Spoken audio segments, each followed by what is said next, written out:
तो हम आ चुके हैं आगरा फोर्ट के उस दरवाजे पर जहाँ से टूरिस्ट को एंट्री मिलती है। साथ ही जो आप सामने देख रहे हैं वो है एक नदी जो सुरक्षात्मक दृष्टि से बनाई गई थी, जिसमें मगरमच्छ को छोड़ दिया जाता था पानी भर के, जिससे कि बाहर के जितने भी इन्वेडर्स होते हैं उनसे सुरक्षा प्रदान की जा सके। और अभी हम अमर सिंह गेट पर हैं, जो कि केवल ये टूरिस्ट के लिए खुला हुआ है। और ये बाहर के नज़ारे हैं कुछ, तो हम इसके अंदर जाने वाले हैं।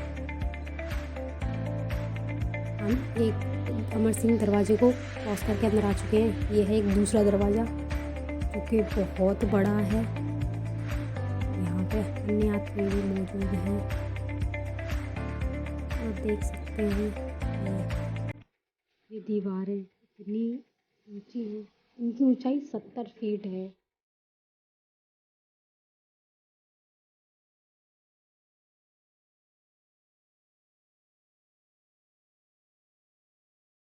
हम इस दरवाजे को क्रॉस करते हुए अंदर की ओर जाने वाले हैं।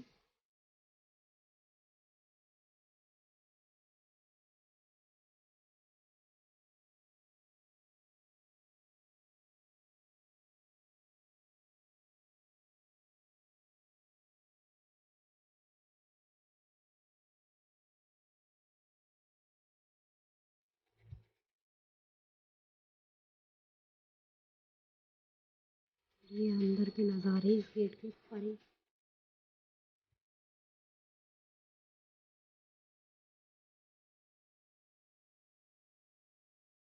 वाओ!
लकड़ी के बने हुए।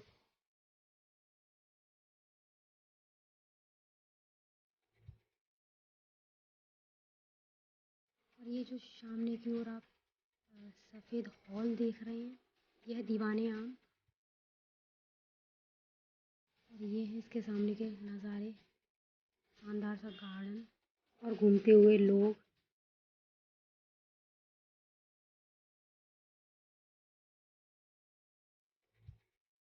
ये है दरवाजा जिससे हमने प्रवेश किया था अभी।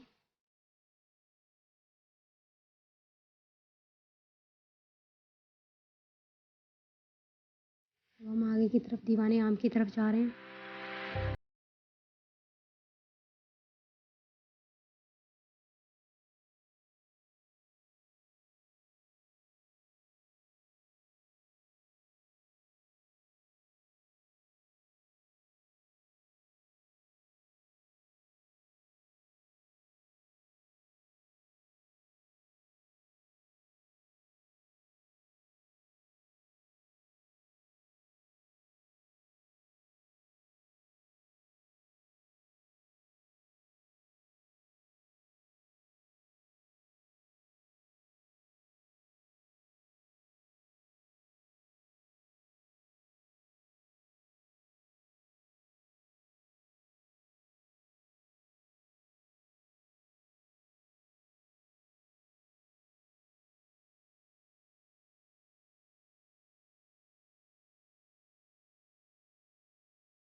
और उनके मिनिस्टर्स नीचे और ज़मीन पर आम ऑडियंस। यहाँ पे आम जनता के जितने भी मुद्दे या विवाद हुआ करते थे वो यहीं पे सॉल्व हुआ करते थे, उनकी समस्याओं को यहीं पे सुना जाता था। और ये हैं दीवाने आम के बाहर के नज़ारे।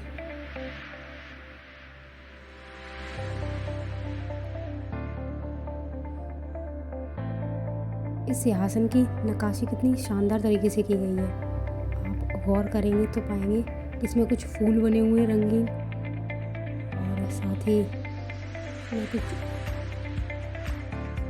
और ये दीवाने आम के अंदर एक दरवाज़ा है जिसके थ्रू हम अंदर की तरफ जाने वाले हैं। सीढ़ियाँ हैं, उन सीढ़ियों से चढ़ के हम मीना बाज़ार की ओर जाने वाले हैं।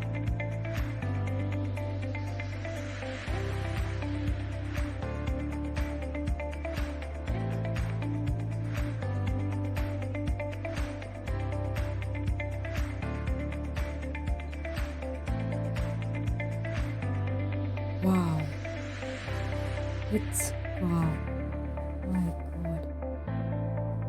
ये वो जगह है जहाँ पे मीना बाज़ार लगता था। और इस दीवार को आप देखेंगे तो पहले ये रेड सैंडस्टोन की बनी होती थी, लेकिन बाद में इसको मार्बल लुक देने के लिए सेल्फ प्लास्टर कर दिया गया, इसलिए इसकी कुछ परतें निकल रही हैं, इसलिए अंदर का दिखता है।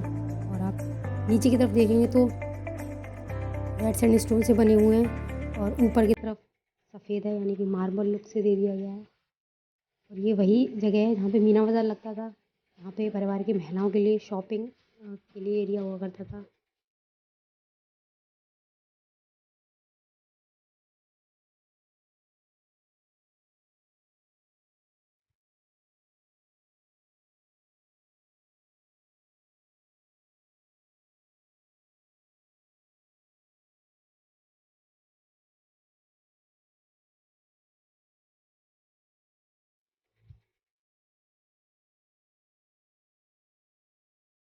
अब हम आगे की तरफ जाने वाले हैं।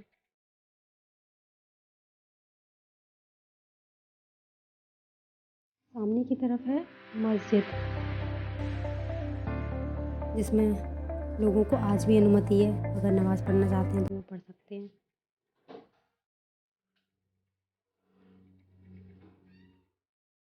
अब हम उस तरफ जा रहे हैं जिधर से ताजमहल दिखता है और यमुना नदी भी दिखती है।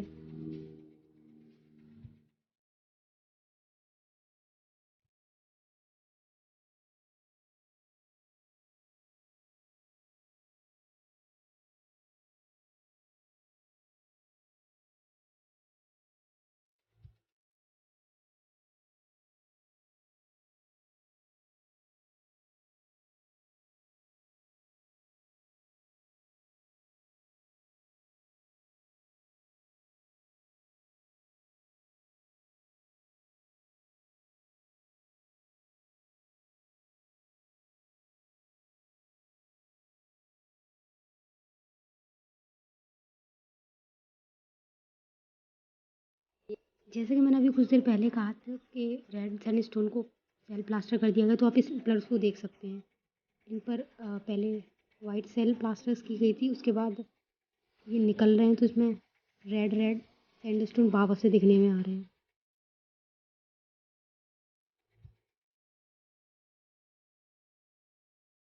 हम अपोजिट दिशा में आ गए हैं जो कि नदी और ताजमहल की तरफ पड़ता है।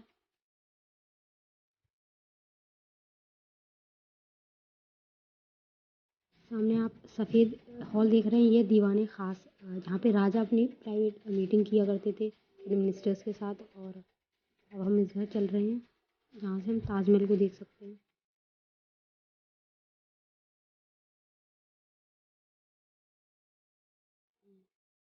ये आप बाहर देखेंगे तो एक बाउंड्री बनी हुई है जो कि इस पूरे महल को, फोर्ट को एक सुरक्षा प्रदान करती थी। इस पर सिपाही खड़े रहते थे एनी टाइम। और आप सामने देख सकते हैं ताजमहल के नज़ारे। ये यहाँ से ताजमहल स्पष्ट रूप से दिखता है।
दीवाने ख़ास, ये है दीवाने ख़ास जहाँ पे राजा की मीटिंग हुआ करती थी मिनिस्टर्स के साथ।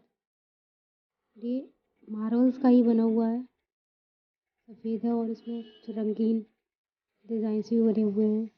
टूरिस्ट आज भी इसको नुकसान पहुंचाते हैं।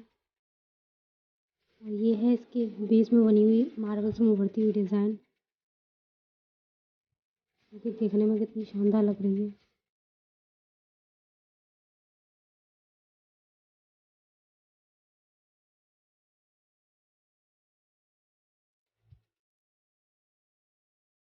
ये है मीना मस्जिद। जब शाहजहाँ को औरंगज़ेब के द्वारा बंदी बना लिया गया था, तो वो उनके लिए ये निजी मस्जिद हुआ करती जहाँ पे ये नमाज़ पढ़ते थे शाहजहाँ। ये वो जगह है जहाँ से शाहजहाँ ताजमहल को निहारते थे जब वो अपनी लाइफ के अंतिम पड़ाव में थे।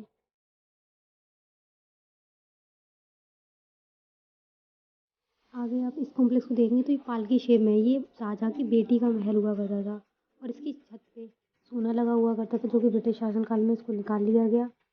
और अब हम आगे की तरफ जा रहे हैं, अंगूरी गार्डन की तरफ। ये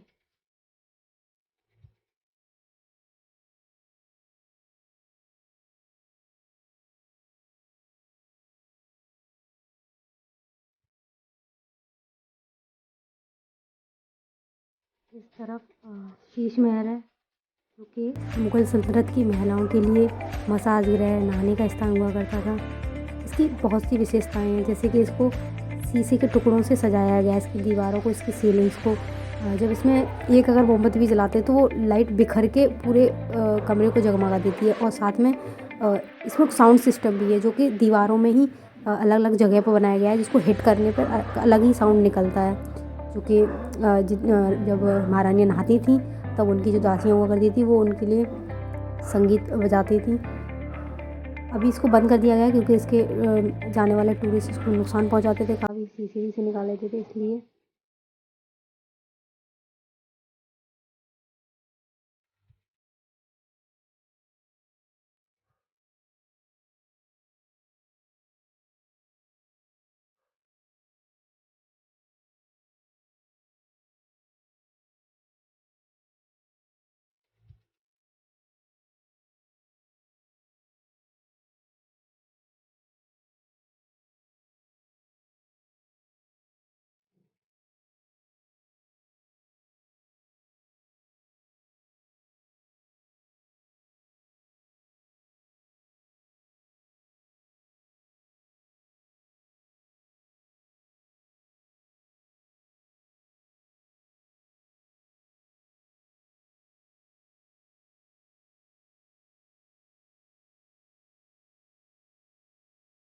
सामने दिख रही इमारतों में राजा के सिपाहियों, निजी सिपाही जो होते थे वो रहते थे। ये पूरा कॉम्प्लेक्स उनके लिए था। और ये सामने देख रहे हैं आप, ये है ख़ास महल। और सामने इसके अंगूरी बाग है। इसके बारे में कुछ यहाँ पे लिख रखा है, चाहे तो इसको पॉज करके देख सकते हैं। ये इंग्लिश में है। और ये है आगे कुंड, जो कि दो अलग अलग फाउंटेन्स को जोड़ता है, यानी फुहारों को। एक खास महल के सामने है, उस फुहारे से लेकर आगे जो बीच में फुहारा है अंगूरी गार्डन के। ये सारे फुहारे एक साथ ही चलते थे। जैसे मैंने बताया कि जो इंडियन आर्मी के हिस्से में जो एरिया भी पड़ता है उसमें बड़े बड़े टैंक्स लगे हुए हैं, जिन पर पानी प्रेशर से छोड़ा जाता, तो ये सारे फुहारे एक साथ चलते थे।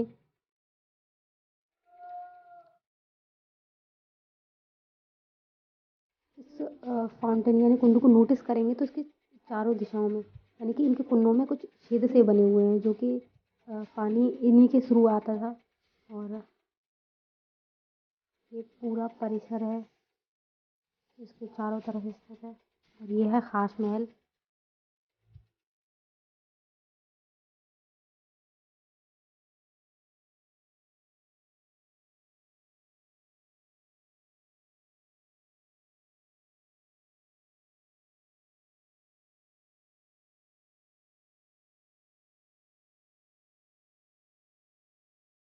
ये ख़ास महल के सामने वाला फाउंटेन है, जो कि कभी कभी वीवीआईपी आते थे तब ये चलता था। और इसको, इस फाउंटेन्स को इस शीशे के द्वारा आगे उस कुंड से जोड़ा गया है। और इस कुंड में आप नोटिस करेंगे तो इसके एज पे एक पोल है, जो कि अंगूरी गार्डन में जो फाउंटेन है उससे इसको जोड़ता है। यानी कि ये सारे कुंड एक दूसरे से इंटरकनेक्टेड है, इनके पानी एक दूसरे के साथ शेयर होते हैं। और ये अभी हम ताजमहल में हैं।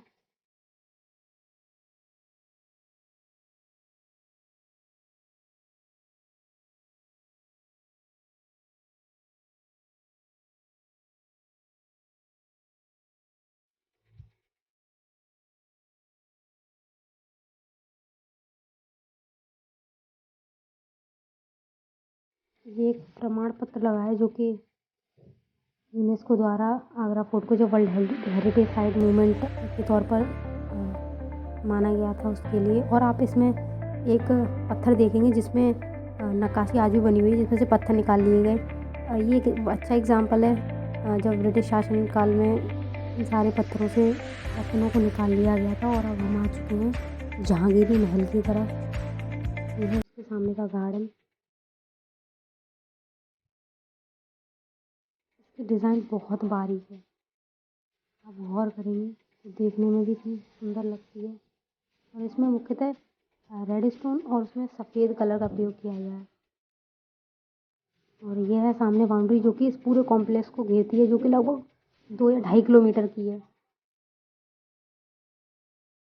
और लगभग 70 फीट ऊंचाई है इसकी।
अब हम इस गार्डन को क्रॉस करते हुए अकबरी महल की तरफ जा रहे हैं।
पूरे कॉम्प्लेक्स में कुछ बहुत सारी सीक्रेट टनल्स भी हैं जो कि वॉर टाइम के लिए बनाई गई थी। कभी वॉर टाइम हो तो इस पूरे कॉम्प्लेक्स को छोड़ा जा सके। इनमें से एक तो अब आगे आप देखेंगे तो ये कुएँ हैं जो कि बाबर के द्वारा बनवाए गए थे पानी की ज़रूरतों को पूरा करने के लिए। इन कुओं के थ्रू भी टनल्स बनी हुई है जो कि अभी बंद हैं, जो कि आगरा नदी जो रिवर है यमुना नदी उससे जा कर के मिलती है। आप इसमें नोट्स करेंगे इसमें पानी तो नहीं है, पर हाँ इसमें कुछ कॉइन्स पड़े हुए हैं जैसे कि मैं देख सकती हूँ। और सामने ये दीवार है, इसमें छेद बने हुए हैं। ये है बावली अकबरी महल स्टेप बेल। इसमें आप गौर करेंगे तो इसमें कुछ रूम्स बने हुए हैं लाइक।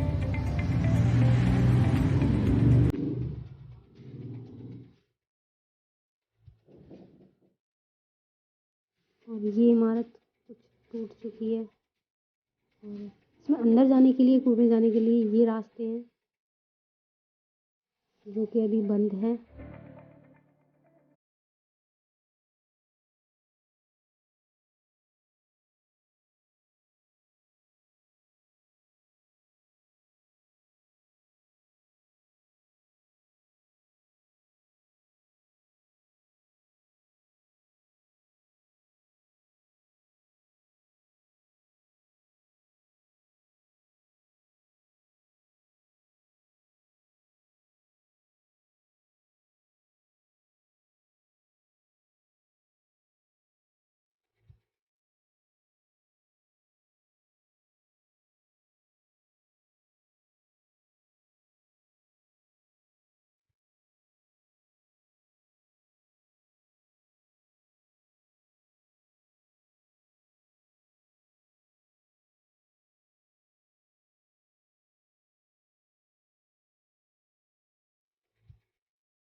जहांगीरी महल के सामने रखे हौजे जहांगीर के पास आ चुके हैं हम। ये स्नान कुंड है जो कि जहांगीर के नहाने के लिए बनवाया गया था अकबर के द्वारा। ये लगभग 4 फीट गहरा है और कुछ सीढ़ियाँ भी बनी हुई हैं। ये कप शेप का है। यही सीढ़ियाँ अंदर की तरफ भी बनी हुई हैं।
आगरा फोर्ट ऐतिहासिक रूप से भी धनी है और साथ ही इसकी आर्किटेक्चरल ब्यूटी भी देखने लायक है। दीवारों पर नक्काशी जो की गई है वो भी देखने लायक है। वास्तविकता में आगरा फोर्ट राजा बादल सिंह के द्वारा बनवाया गया था, जो कि एक राजपूत किंग के। बाद में समय के साथ बहुत से वंशों ने इस पर शासन किया, जैसे कि Lodhi dynasty, Mughal dynasty and British empires. अब हम इस कॉम्प्लेक्स से बाहर निकलने वाले हैं। और अगर मैं इसकी टिकट की बात करूँ तो ये ऑनलाइन और ऑफलाइन दोनों ही तरीके से अवेलेबल है।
ये आखिरी दरवाज़ा जिसको हम क्रॉस करके बाहर जा रहे हैं। और अब हम ये बाहर आ चुके हैं बिल्कुल। आपको अगर वीडियो अच्छा लगा हो तो लाइक करिए, सब्सक्राइब करिए, बेल आइकन को हिट करिए।